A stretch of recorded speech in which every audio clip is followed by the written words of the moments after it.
Bom, gente, eu quero fazer uma reflexão com vocês de algo que desde a palavra de abertura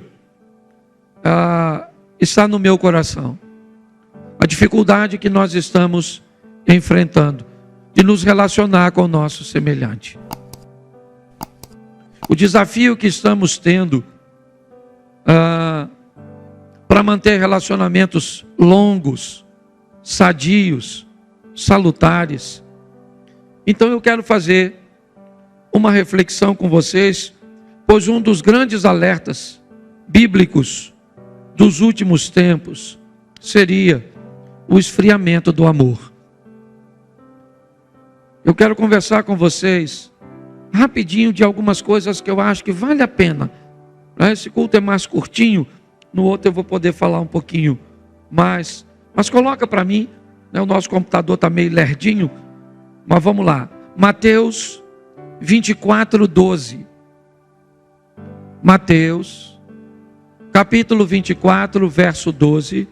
Depois vamos a 2 Timóteo, capítulo 3, verso 1. E por multiplicar-se a iniquidade, o amor se esfriará de quase todos. Você pode ler, por favor?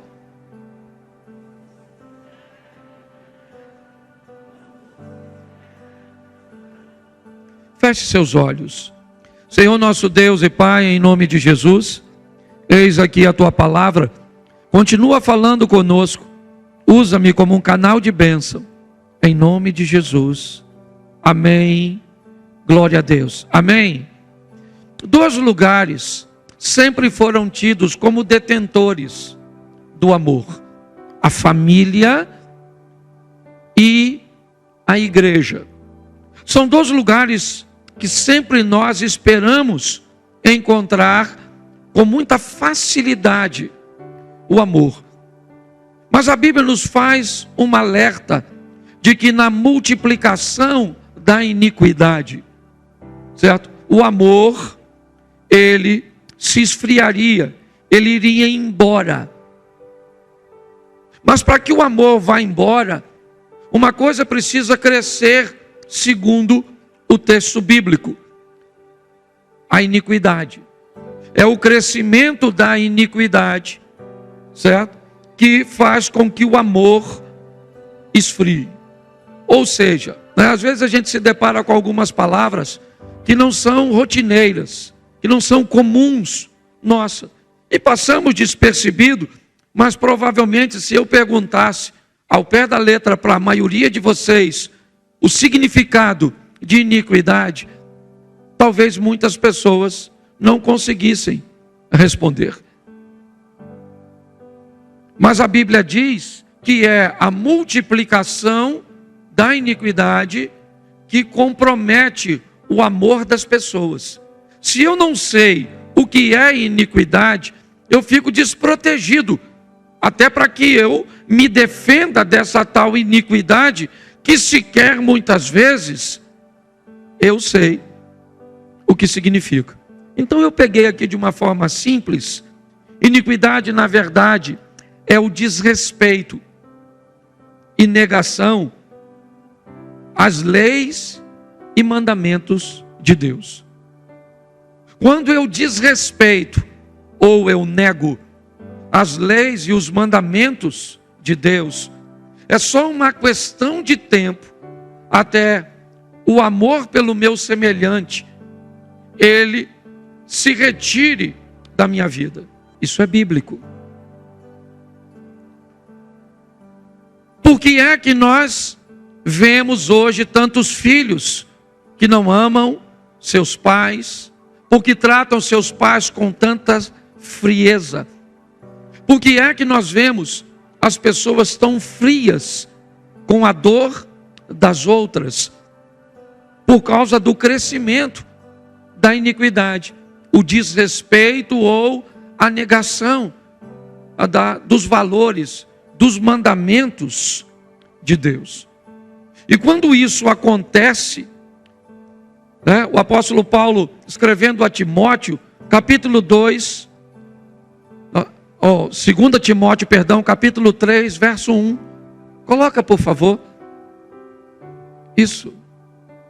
Sabe, porém, isto, nos últimos dias sobrevirão tempos difíceis, pois os homens serão egoístas, avarentos, jactanciosos, arrogantes, blasfemadores, desobedientes aos pais, ingratos, irreverentes, desafeiçoados, implacáveis, caluniadores, sem domínio de si, cruéis, inimigos do bem. Nós vamos até o 5. Traidores, atrevidos, enfatuados, mais amigos dos prazeres que amigos de Deus, tendo a forma de piedade, negando-lhe, entretanto, o poder. Foge também destes. Preste atenção, à medida em que as pessoas vão se distanciando de Deus, desrespeitando a Deus, negando a Deus, inevitavelmente, os dias vão ficando mais difíceis. Lembra a abertura de Paulo escrevendo a Timóteo? Que viriam tempos difíceis para se manter em casamento, difícil para estabelecer negócios, difícil para manter amizades, difícil para criar filhos. São tempos difíceis, porque se os homens deixaram de se orientar pelo que Deus determinou, eles vão se orientar pelo quê? Por si mesmo. Então a Bíblia diz que nós vamos nos deparar com pessoas amantes de si mesmas, onde os valores e os princípios de Deus já não são relevantes para elas. Não interessa quem essa pessoa seja, não interessa se ela é mais velha. Para que respeitar os mais velhos? Para que respeitar os direitos dos outros?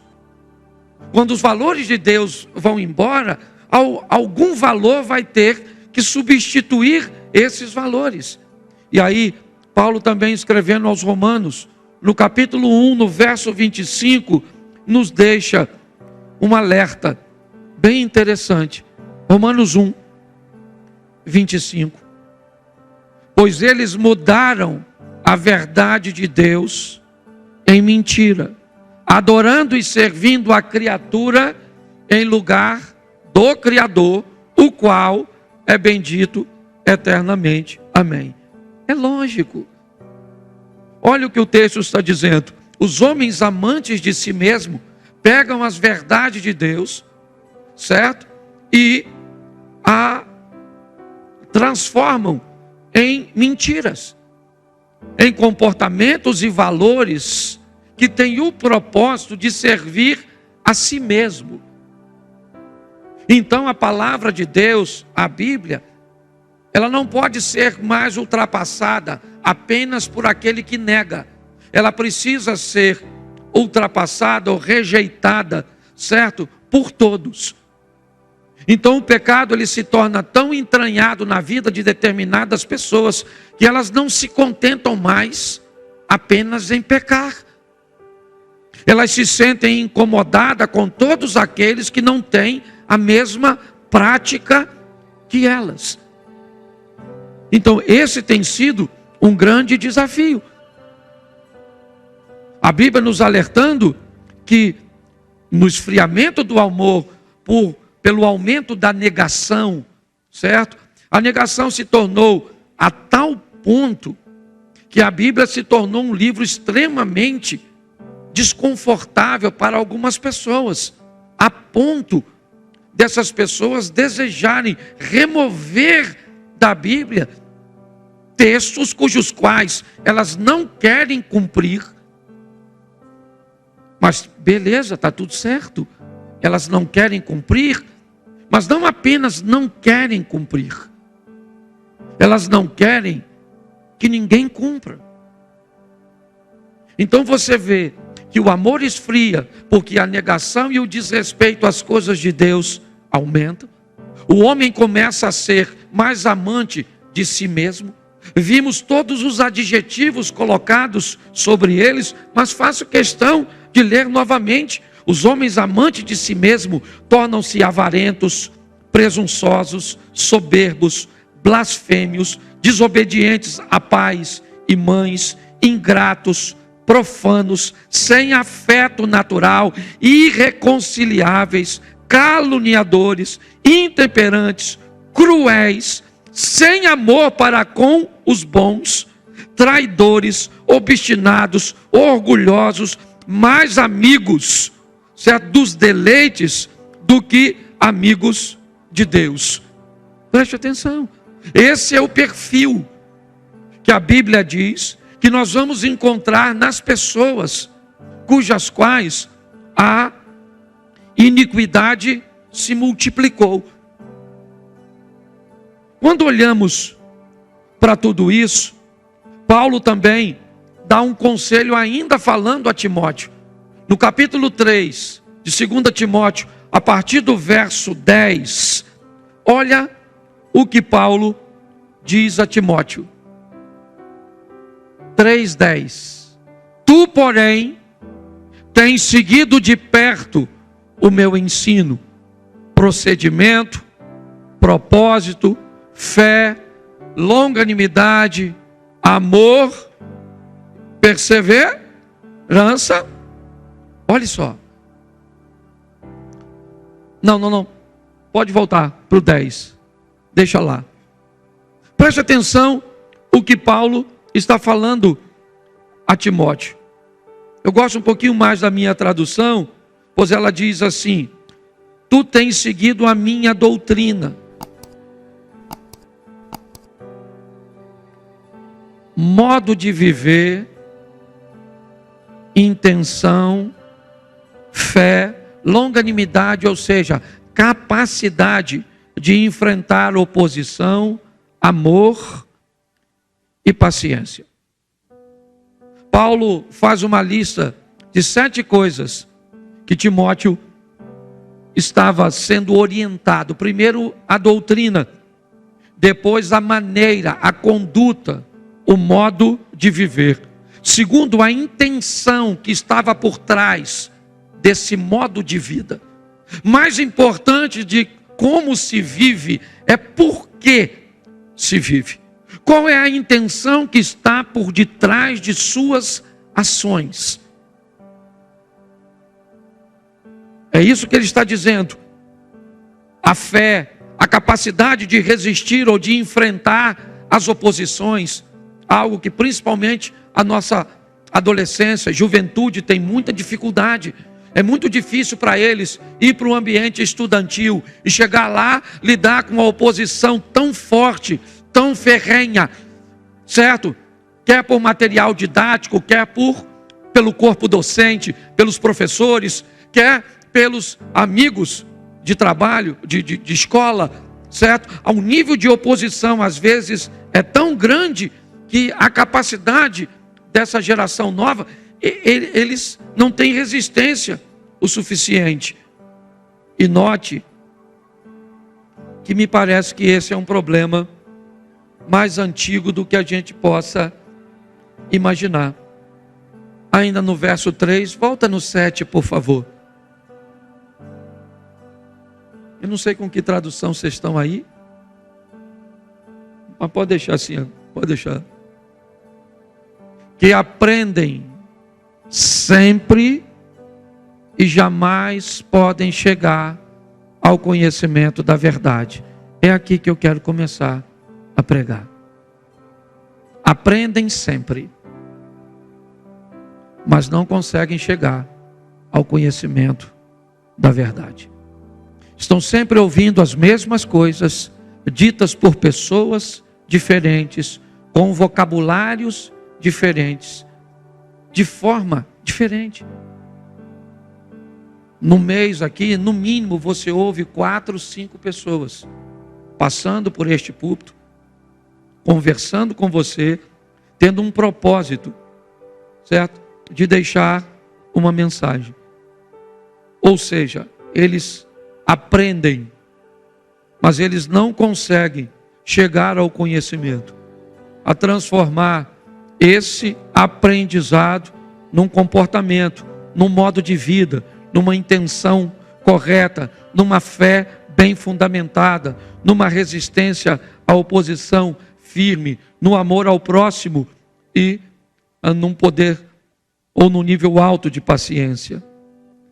Então me veio à mente a parábola do semeador.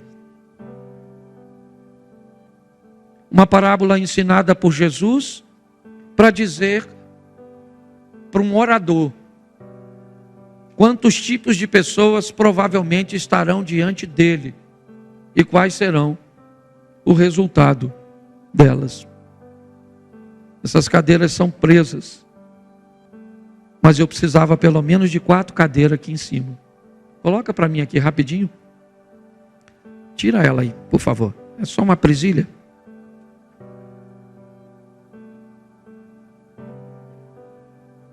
Pode me dar aqui que eu coloco a lona.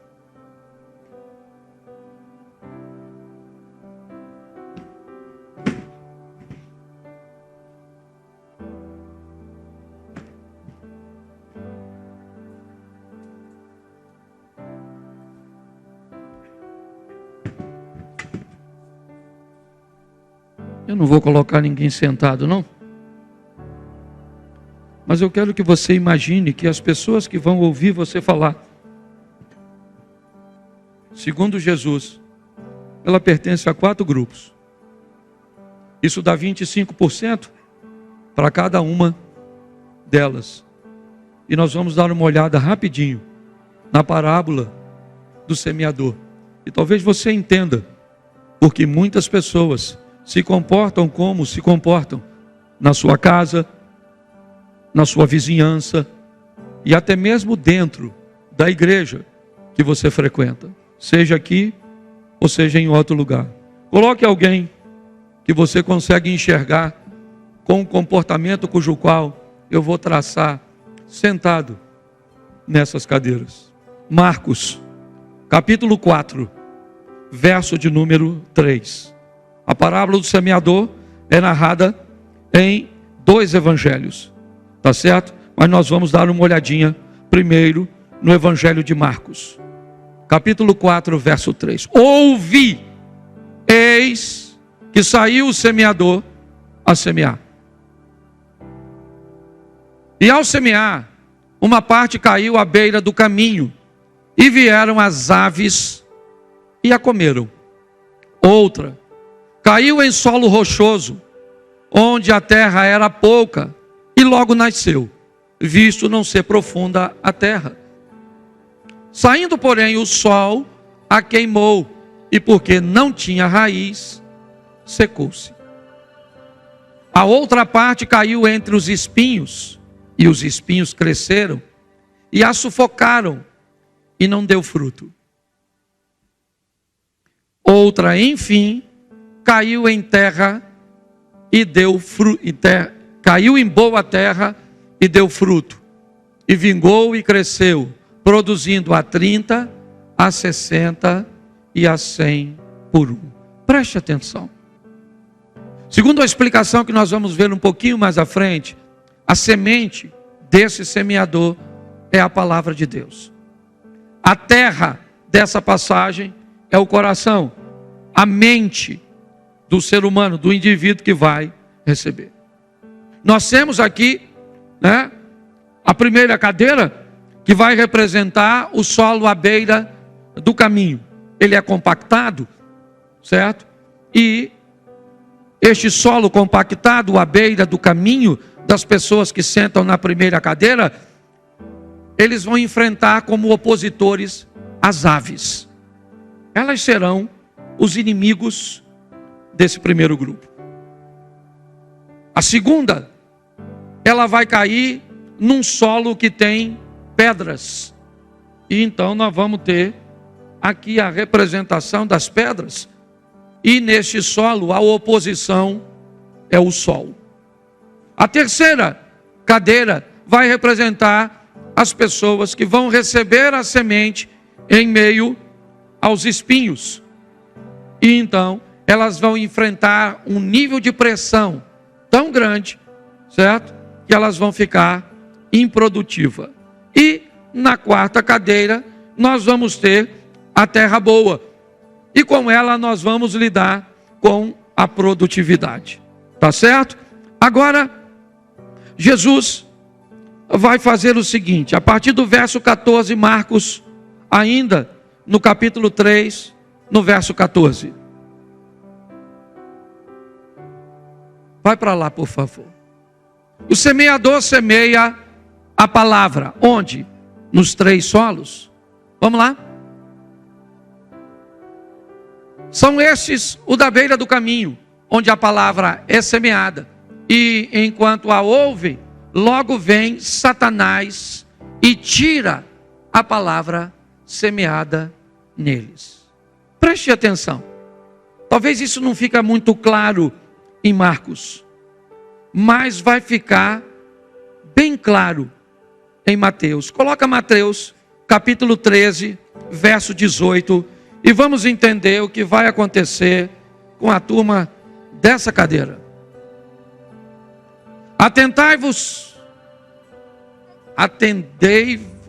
Atendei vós, pois, a parábola do semeador. Perdão. Vamos lá. A todos que ouvem a palavra do reino e não a compreendem. Preste atenção que tem um grupo de pessoas que vão estar ouvindo a palavra de Deus. A semente. O semeador sobe aqui, que é em forma de canção, que é em forma de palavra de oferta, de campanha, certo? Que é em forma de pregação. Ele vai buscar semear alguma coisa no seu coração. E um grupo de pessoas que vão te ouvir aqui na igreja, no seu trabalho, na condução, na escola, elas vão ser representadas por uma parte. E que parte é essa? Na narrativa de Mateus, as pessoas que não vão conseguirem entender. Elas vão te ouvir, mas elas não vão entender o que você está dizendo. Preste atenção. Eu não sei nem se Satanás precisaria, certo? Remover algo que sequer eles conseguiram entender. Mas é muito importante, quando nós estivermos falando, nós buscarmos ser o mais claro possível, principalmente para atingirmos este grupo. Porque se essas pessoas não entenderam nada, certo? Canta-se uma canção que elas não entendem, porque nós imaginamos, ou pelo menos imaginamos, que todo mundo aqui está familiarizado com a Bíblia. Certo? Nós estamos imaginando que todo mundo cantaria muito bem, caia fogo do céu e queima esse. Mas será que todo mundo sabe o que é esse fogo? Será que as pessoas estão familiarizadas com isso? Porque se falarmos coisas que as pessoas não entendem, o que elas vieram fazer na igreja? Nada. Dar apenas um passeio. E essas pessoas, elas vão embora. Elas podem até por algum momento, por uma emoção, sem entender direito, elas podem vir aqui na frente atendendo um apelo que sequer sabem o que está fazendo. Eu não sei se você sabe o número de pessoas que recebem Jesus e vêm aqui à frente. É bem maior do que aqueles que conseguem prosseguir e permanecer. E tem gente que depois, se você perguntar, ele nem sabe direito o que fez. Então, Jesus está dizendo que há um grupo das pessoas cuja qual você talvez pertença. Pastor, realmente, eu às vezes não entendo nada. Eu não consigo ler a Bíblia, certo? Eu não consigo, às vezes vocês falam algumas coisas, expõem algumas questões que, na verdade, eu não consigo entender. Então, se você não consegue entender, a Bíblia é bem clara. Vem o diabo, arrebata, tira do coração. E essas pessoas, elas podem até vir ao culto, mas na verdade não faz parte dele não. Certo? E eu acho que deve continuar vindo. Até que uma hora, alguém se conscientize que tem que viabilizar uma mensagem que também acesse essa pessoa. E eu não estou falando só de igreja não, gente. Eu estou falando de qualquer ambiente. Tá certo? Essa semana passada eu peguei um voo com um senhor. indo para Recife, e ele era um general, um cara muito bem posicionado, e ele sentou do meu lado e começou a me fazer perguntas de gente que não entendia nada. Eu não sei se vocês viram, não estou fazendo crítica nenhuma a ninguém, mas eu vi uma fala de Zezé de Camargo narrando um episódio bíblico onde Jesus tem um encontro com Abraão. Está batendo um papo. Você está entendendo? Ou seja, se você conhece um pouco de Bíblia, você viu que não tinha conectividade no que ele estava falando. Então isso mostra apenas o que as pessoas entendem. Então por que é que muitas pessoas talvez não consigam melhorar sua vida, estabelecer um padrão de cristão na sociedade, se tornar o sol que vai oferecer sede, se tornar uma luz que vai remover as pessoas das trevas? Sim, não é porque elas não querem, é simplesmente porque elas não entendem. Você está entendendo? O eunuco estava lendo o livro do profeta Isaías. Filipe lhe perguntou: entendes tu o que lês? Ele disse: como eu vou entender se alguém não me explicar? Então é importante que tenhamos esse entendimento. Então, eu já tirei uma cadeira. Tá certo? Mas vamos lá. Volta lá, por favor. Deixa eu pegar Marcos aqui, que fica mais fácil. A partir do 14. Volta a Marcos, capítulo 4, a partir do 14. Agora eu vou ficar por aqui para ficar mais fácil. Isso. O semeador semeia a palavra. Vamos lá. Aí vai vir o primeiro grupo, certo? São estes os da beira do caminho, onde a palavra é semeada, enquanto a ouve, logo vem o Satanás e tira a palavra. Então tá bom. Mateus nos diz que essas pessoas não entenderam. Ok? Então vamos lá. Vamos para o próximo, 16. Semelhantemente são estes semeados em solo rochoso, os quais, ouvindo a palavra, logo a recebem com alegria. Vamos lá, 17. Mas eles não têm raiz em si mesmo, sendo antes de pouca duração, lhe chegando a angústia ou a perseguição por causa da palavra, logo se escandalizam. Preste atenção, porque agora nós temos o segundo grupo. A palavra foi semeada e o coração dessa pessoa é representado como um coração rochoso. Se você já foi em Israel, você deve entender um pouquinho o que ele está querendo dizer. Certa superficialidade da terra na maioria dos lugares. Ok? Onde sempre a terra disputa espaço com as pedras. É um solo rochoso. Tá certo? O deserto da Judéia, principalmente, ele não é como o deserto do Saara, de areia, certo? Ele é chamado de deserto, primeiro porque é inabitável, tá certo? Mas ele é composto de terra e pedra. Então, o que Jesus está relacionando aqui agora é dizendo que nós vamos ter pessoas sentadas nessa cadeira, certo? Que vão receber a palavra, a mesma palavra que o de lá não entendeu. Aquele lá não conseguiu pegar nada, esse aqui ainda pegou alguma coisa. Esse que sentou aqui, ele conseguiu receber, recebeu com alegria, certo? Mas ele vai ter problema com a resistência, com a longanimidade. Ele vai ser alguém que, quando enfrentar a oposição pela própria palavra, quando ele tiver que viver lá fora, debaixo daquela palavra que ele recebeu aqui dentro, e ele tiver que lidar com as oposições, com a perseguição, por causa da palavra, ele também não aguenta. Ele se escandaliza. A palavra escândalo ali, certo? Que é apenas fazer.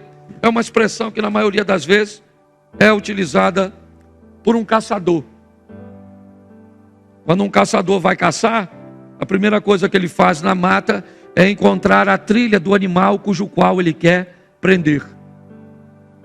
Então o que ele faz? Ele coloca alimento na trilha para que o animal continue passando por ali. e logo depois ele arma naquela trilha, naquele percurso, a sua armadilha. Se ele tiver êxito, ele matou o animal. Se o animal conseguir fugir, o animal se escandalizou. Ele saiu do caminho, ele foi embora, ele saiu da rota. Ele estava andando do caminho, mas ele escandalizou. Certo? A palavra escândalo é sai do caminho natural, o que deveria estar andando. E é isso que a palavra está nos ensinando. Nós vamos ter um grupo de pessoas que vem para a igreja e que amam receber a palavra. Amam cantar a palavra, né, em louvor, entra no coração deles, eles recebem com alegria, gostam dos pregadores, eles gostam de tudo. Eles só têm um problema, eles têm dificuldade de resistir a essa pressão.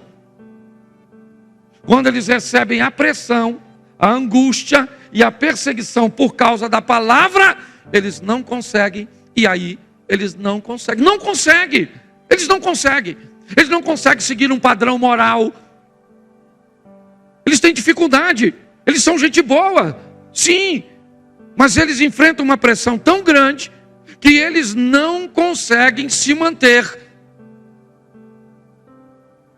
É isso que a Bíblia está falando dos nossos ouvintes, tá certo?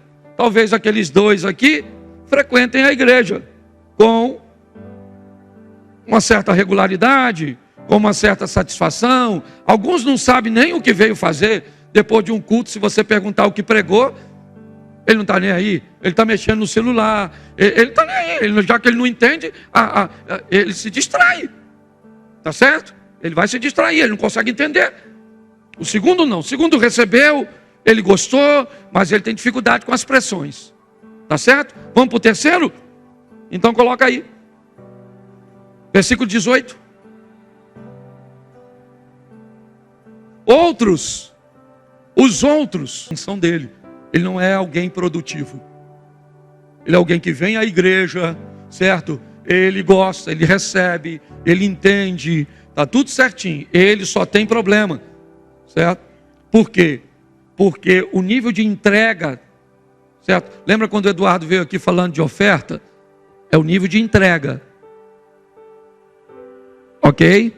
É o seu nível de entrega. O quanto você pertence a Deus. Não é o quanto você sabe dele. Nicodemos sabia muito mais sobre Deus do que Pedro. Pode ter certeza disso. Certo? Muito mais.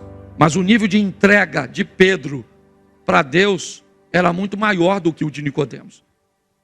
Então, se você puder ter as duas coisas, é muito legal.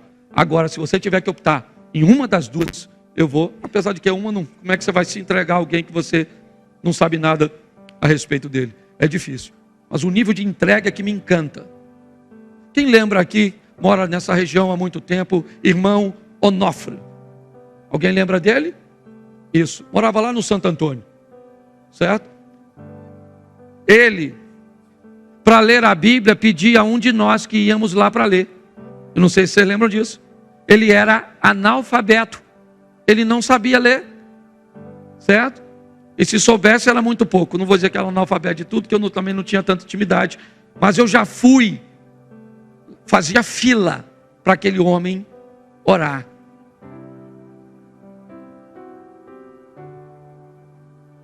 A proximidade daquele homem era algo sensacional.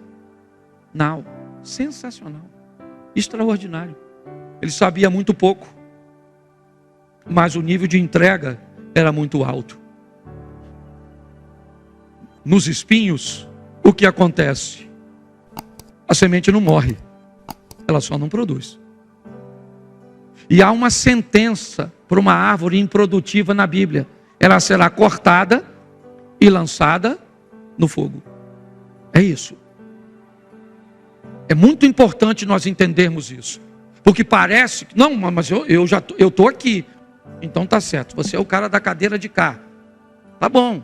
E eu entendo todas as suas necessidades, todas as suas ambições, todas as suas preocupações, todas as contas que você tem para pagar. Eu entendo tudo isso, Sua fé só vai precisar aumentar um pouquinho mais, certo? Para que através da sua fé você entenda que o Deus que você serve é o Todo-Poderoso que provê todas as coisas. Das mais simples às mais. Eu levantei esses dias de manhã e na minha sala tem um sofá marfim.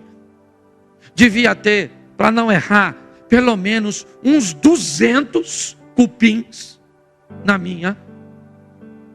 no meu sofá. Estava pretinho de cupim.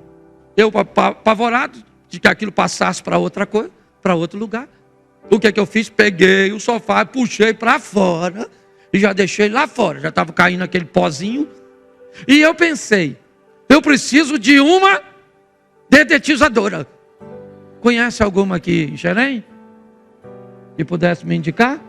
Se você é de Xerém. Pois é, eu também não conheço não.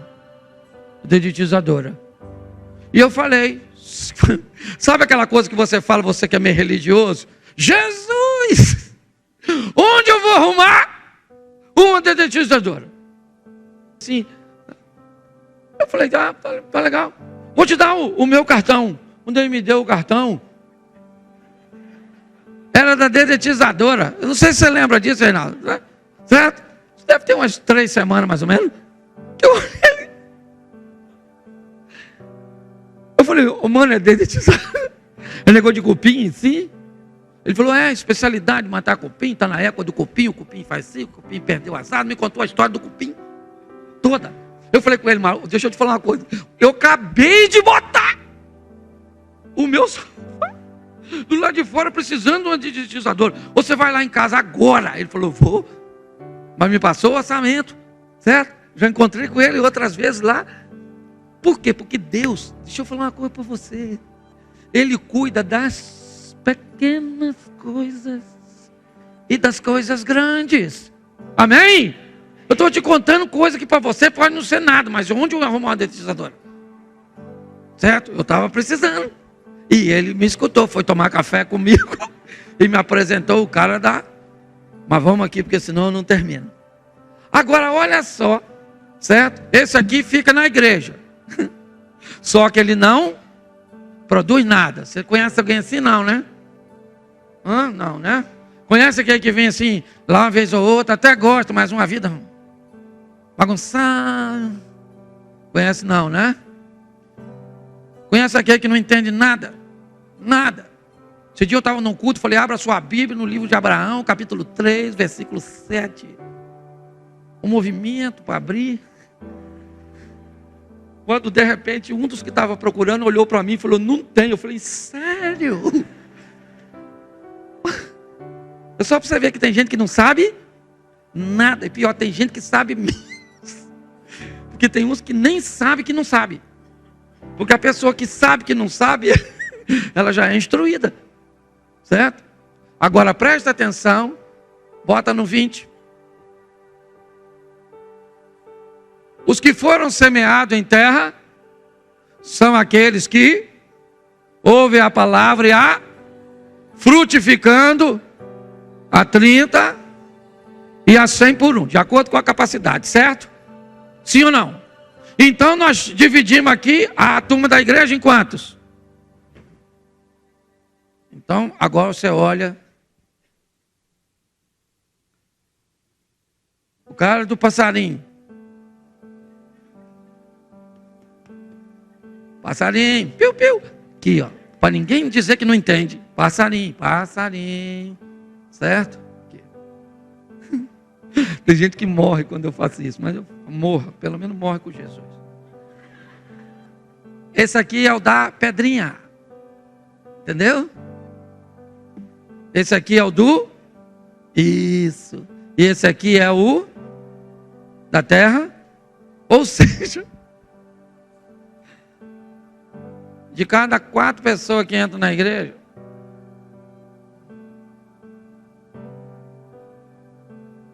uma está legal, para 4 lascada. Aí eu estava perguntando, Jesus, o que a gente faz? Vamos tomar conta das lascadas, sim ou não? Sim ou não? Não. Vamos pedir ajuda às boas. Porque sozinho não dá para tomar conta. Mas você precisa descobrir quem você é. Sabe qual é o problema? Quantos aqui vieram de outra igreja? Levanta a mão. Pode levantar a mão aí, em nome de Jesus Cristo de Nazaré. Olha aí, quase todo mundo. Quem aqui se converteu aqui? Levanta a mão. Então você que não levantou a mão, deixa eu tentar de novo. É a turma da cadeira aqui, dessa aqui. É a turma dessa cadeira aqui, não é possível. Presta atenção. Nós temos, e esse é o meu grande desafio, gente, é achar esses 25 dos 100, vamos pegar 100 pessoas, certo? 25, onde eu estou, quem sou eu, certo? Segundo grupo, se me perseguir eu nego. Terceiro grupo, eu estou atrás, é de La Plata. Você está entendendo? Estou querendo a benção. Tem campanha aí para ficar rico? Uma casa no céu e 3 na terra. Isso aí. Você está rindo, mas é sério. Então, pelo menos a gente precisa saber quem nós somos. Sabe, não estou aqui fazendo nenhuma crítica, não. Estou tentando fazer você olhar para você. Certo? Não é olhar para os outros, não. É você olhar para você. E descobrir quem você é. Por quê? Porque Jesus está voltando. A maneira cuja qual... gente, eu não sei se você já ouviu isso. Eu vou falar, eu sei que estão gravando isso. E estão transmitindo. Então vai ficar registrado. Porque tem gente que pode provar. Jesus anda aparecendo no Egito. Para muçulmanos. Aparecendo. Aparecendo, não é conversa fiada, não. Esse ano agora, eu vou lá, na igreja do Lixão, do Samed. Você consegue entender? Jesus está voltando. E nós temos que tomar uma providência primeiro para fazer o evangelho chegar ao cara que não entende. Certo? Segundo, para dar condições a essas pessoas aqui, ó, de serem fortalecidas por aquele grupo da cadeira de lá, ó. Que é esse grupo aqui, ó, esse aqui, ó, que a gente tem que unir para nos ajudar a tomar conta dos 3, certo? Ajudar a tirar os espinhos que sufocam aqui, entendendo a importância das coisas e dos bens materiais, certo? Mas que o reino de Deus é maior do que tudo isso e o Deus que nós servimos provê todas as coisas, amém? Nos fazendo forte o suficiente para superarmos as perseguições da turma dessa cadeira aqui que não consegue se firmar, certo?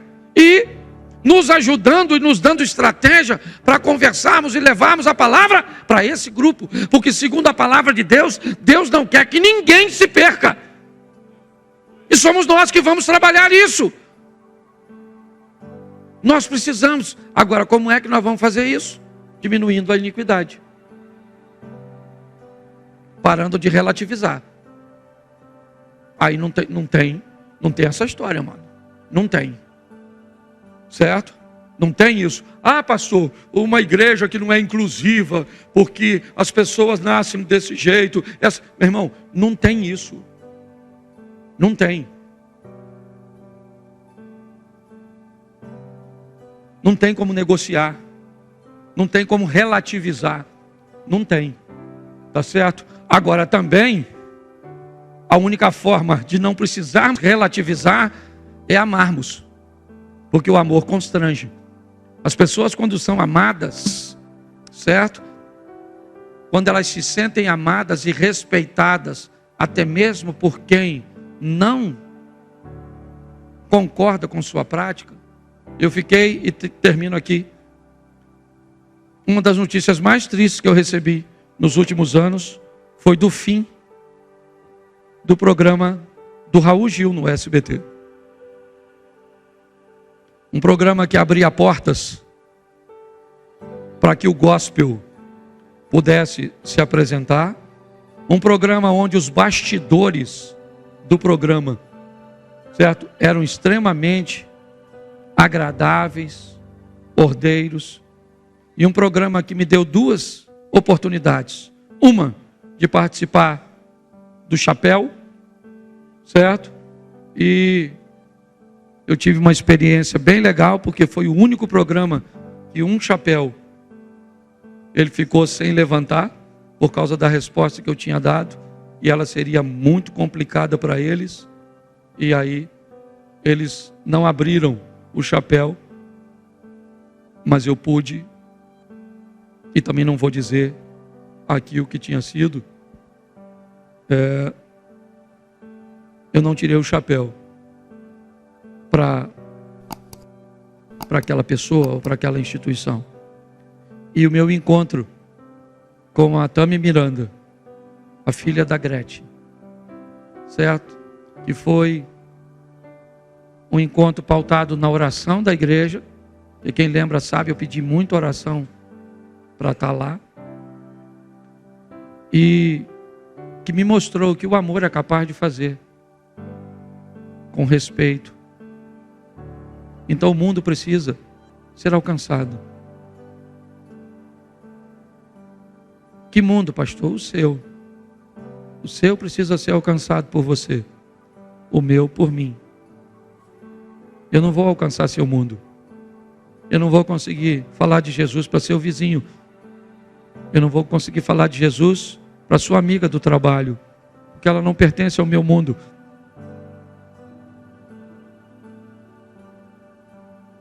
Eu quero que você fique de pé.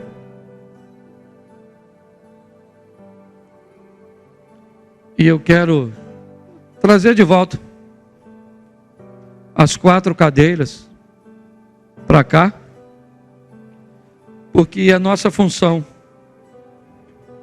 fazer com que o Evangelho chegue a todos. Sejam eles capazes de entender, sejam eles fragilizados pela pressão da perseguição, sufocados pelos interesses das coisas materiais.